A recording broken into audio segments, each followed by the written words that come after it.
നിങ്ങൾ ഇതുവരെ RRB jail കണ്ടിട്ടുള്ളതിൽ ഏറ്റവും ഇൻട്രസ്റ്റിംഗ് ആയിട്ടുള്ള ഒരു സെഷൻ ആയിട്ടാണ് ഞങ്ങൾ മുന്നിൽ വന്നിട്ടുള്ളത്. നിങ്ങൾക്ക് ഒരു ടൈം ടേബിൾ ക്രിയേറ്റ് ചെയ്യണം.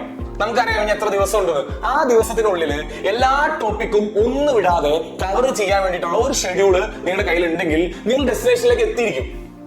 അത്യാവശ്യം ഫ്ലോലെസ് ആയിട്ടുള്ള ഒരു വിന്നർ സ്ട്രാറ്റജി ആയിട്ട് നിങ്ങൾ മുന്നിലേക്ക് വന്നിട്ടുള്ളത്. നിങ്ങൾക്ക് ഇത് റീസണബിൾ ആയിട്ട് തോന്നുന്നുണ്ടെങ്കിൽ മാത്രം നിങ്ങൾ മൊത്തം കേട്ടിരിക്കുക. നിങ്ങൾ പേനയും പേപ്പറും താഴെ വെച്ചിട്ട് നിങ്ങൾ മൊത്തം കേട്ടിരിക്കുക. റീസണബിൾ ആയിട്ട് തോന്നുന്നുണ്ടെങ്കിൽ മാത്രം നിങ്ങൾ ഫോളോ ചെയ്താൽ മതി. ഇവിടെ നമുക്ക് രണ്ട് സിനാരിയോസ് എടുക്കാം. രണ്ട് തരത്തിലുള്ള ആൾക്കാരാണ് RRB JEE പഠിക്കാൻ വരിക. എന്ത്? ഒന്നാമത്തെ ആള് ടെക്നിക്കൽ ബാക്ക്ഗ്രൗണ്ട് ഉള്ള ആള്. എനിക്ക് ടെക്നിക്കൽ അറിയാം, നോൺ ടെക്നിക്കൽ വലിയ പിടുത്തമില്ല. ജനറൽ അവയർനെസ്സിലും ജനറൽ സയൻസിലും മാത്സിലും റീസണിങ്ങിലും വലിയ പിടുത്തമില്ല. പക്ഷെ എനിക്ക് എന്തറിയാം? ടെക്നിക്കൽ അറിയാം. അത് ഒന്നാമത്തെ ആള്. രണ്ടാമത്തെ ആള് പുള്ളിക്കാരൻ എന്തറിയാം? നോൺ ടെക്നിക്കൽ നല്ലോണം അറിയാം. PSC സ്വിച്ച് ചെയ്ത് വന്ന ആള്. RRBക്ക് JEEക്ക് വേണ്ട സ്റ്റഡി പ്ലാനിൽ നമ്മൾ ആകെ അറിയേണ്ട രണ്ട് കാര്യങ്ങളേ ഉള്ളൂ. ഈ രണ്ട് കാര്യങ്ങൾ മനസ്സിലാക്കി വെച്ചോ, ബാക്കി എല്ലാം സോർട്ടഡ് ആണ്. ഇതാണ് ഇതിന്റെ ഫൗണ്ടേഷൻ. ഇതിന്റെ തറക്കൽ ഇതാണ്. ഇതിന്റെ മുകളിലേക്ക് വേണം നമുക്ക് RRB JEEയുടെ സ്ട്രാറ്റജി പടുത്തുയർത്താൻ. ഒരു ടൈം ടേബിൾ നമ്മൾ ഉണ്ടാക്കുകയാണ്. എന്തെല്ലാം ചെക്ക് ലിസ്റ്റുകൾ, എന്തെല്ലാം പോയിന്റുകൾ എന്റെ മനസ്സിലുണ്ടെങ്കിൽ മാത്രമേ ഞാൻ ഒരു ടൈം ടേബിൾ ഉണ്ടാക്കാൻ വേണ്ടി ഇരിക്കാമുള്ളൂ. ഏറ്റവും ആദ്യം ടൈം ടേബിൾ ഉണ്ടാക്കുക, എന്നിട്ടേ പഠിച്ചു തുടങ്ങാമുള്ളൂ. സോ ഈ സെഷന്റെ ഉദ്ദേശം എന്താണ്? നിങ്ങൾ പഠിച്ചു തുടങ്ങുന്നതിന് മുന്നേ എന്തൊക്കെ ചെയ്യണം എന്നുള്ളതാണ്. How to prepare for RRB JEE. അതാണ് നമ്മുടെ സെഷൻ. സോ നമ്മുടെ സിലബസ് നോക്കിയിട്ട് ടൈം ടേബിൾ ഉണ്ടാക്കുന്നു, പ്രീവിയസ് ഇയർ ക്വസ്റ്റ്യൻ നോക്കിയിട്ട് സ്റ്റഡി സ്ട്രാറ്റജി ഉണ്ടാക്കുന്നു. നമുക്ക് ആദ്യം ഓരോ വിഷയത്തിന്റെയും സ്പെസിഫിക് ആയിട്ടുള്ള സ്റ്റഡി സ്ട്രാറ്റജി നോക്കാം. പ്രീവൈക്യു അനലൈസ് ചെയ്തിട്ട് NCERT മനസ്സിലാക്കി നമ്മൾ ഉണ്ടാക്കിയിട്ടുള്ള ഓരോ സബ്ജക്ട് സ്പെസിഫിക് ആയിട്ടുള്ള സ്റ്റഡി സ്ട്രാറ്റജി നമുക്ക് പറഞ്ഞുതരാം. നമ്മൾ എന്താ അനലൈസ് ചെയ്തു? 55 മാർക്കിന്റെ കൊമ്പന്മാരൊക്കെയാ മാത്സും ഇന്റലിജൻസും. ഇവർ രണ്ടില്ലെങ്കിൽ CBT 1 ക്വാളിഫൈ ആവോ? ആവത്തില്ല.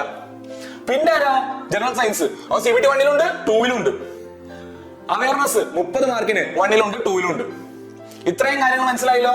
ഇത്രയും നമ്മൾ സിലബസിൽ അനലൈസ് ചെയ്തത്. മാത്സിനുള്ള ഒരു ഗുണം എന്താ? ഹൈ പ്രഡിക്റ്റബിലിറ്റി ആണ്. ഞാൻ ഈ പറയുന്ന ടൈപ്പുകളല്ലാതെ പുറത്ത് ചോദിക്കില്ല. ഒരു 20ഓളം സബ്ജക്ട് ടോപ്പിക്സ് ഉണ്ട്. എപ്പോഴും നിങ്ങളുടെ ബേസ് NCERT ആയിരിക്കണം. പഠിക്കുമ്പോഴും പഠിപ്പിക്കുമ്പോഴും NCERT ചോദ്യങ്ങൾ ചോദിക്കുമെന്ന് മനസ്സിലാക്കുക. നിങ്ങൾ കാട് കയറി പോകണ്ടോ എന്നുള്ളൊരു ചോദ്യത്തിന് നിങ്ങൾ ലിമിറ്റ് ചെയ്യേണ്ടത് എവിടെന്നാ, നിങ്ങൾ റീചെക്ക് ചെയ്യേണ്ടത് എവിടെന്നാ, NCERT എത്രത്തോളം ഉണ്ടെന്ന് നോക്കാം.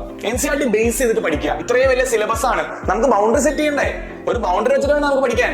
NCERT ആണ് നമ്മുടെ ബൗണ്ടറി. നിങ്ങൾ ഒരു കാര്യം ഓർക്കുക, എപ്പോഴും നിങ്ങളുടെ മൈൻഡിനെ ക്രാക്ക് ചെയ്ത് വെക്കുക. എങ്ങനെ? ഞാൻ ഒരു കാര്യം പഠിച്ചാൽ എന്റെ ഷോർട്ട് ടൈം മെമ്മറിയിലേക്കായിരിക്കും ആ കാര്യം കയറുക, അല്ലെ? എനിക്കതിന്റെ ലോങ് ടൈം മെമ്മറിയിലേക്ക് പോകണം. ഞാൻ പരീക്ഷയ്ക്ക് ഇരിക്കുമ്പോൾ എനിക്കത് ഓർമ്മ വരണം. ഞാൻ പരീക്ഷയ്ക്ക് ഇരിക്കുമ്പോൾ എനിക്ക് ചോദ്യത്തിന്റെ ഉത്തരം ഓർമ്മ വരണം.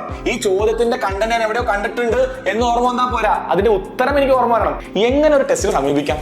അത് ഏറ്റവും വലിയ ചോദ്യമാണ്. എല്ലാവരും പറയും ടെസ്റ്റുകൾ ചെയ്യണം മക്കളെ, ടെസ്റ്റുകൾ ചെയ്യണം മക്കളെ. എങ്ങനെ ഒരു ടെസ്റ്റിന് ചെയ്യാമെന്ന് പറഞ്ഞു തരുന്ന ആൾക്കാരുടെ എണ്ണം വളരെ കുറവാണ്. ഞാൻ പറഞ്ഞുതരാം എങ്ങനെ ഒരു ടെസ്റ്റ് നമുക്ക് കാണാമെന്ന് പറഞ്ഞുതരാം. നമുക്ക് ആക്ച്വലി എന്താ വേണ്ടേ? നമുക്ക് മാത്സിൽ പുലികളാവണോ? നമുക്ക് സയൻസിൽ പുപ്പുലികളാവണോ? നമുക്ക് അവയർനെസ്സിൽ കിടലാവണോ? വേണ്ട. നമുക്ക് അൾട്ടിമേറ്റ്ലി എനിക്ക് RRB JEE കിട്ടണം.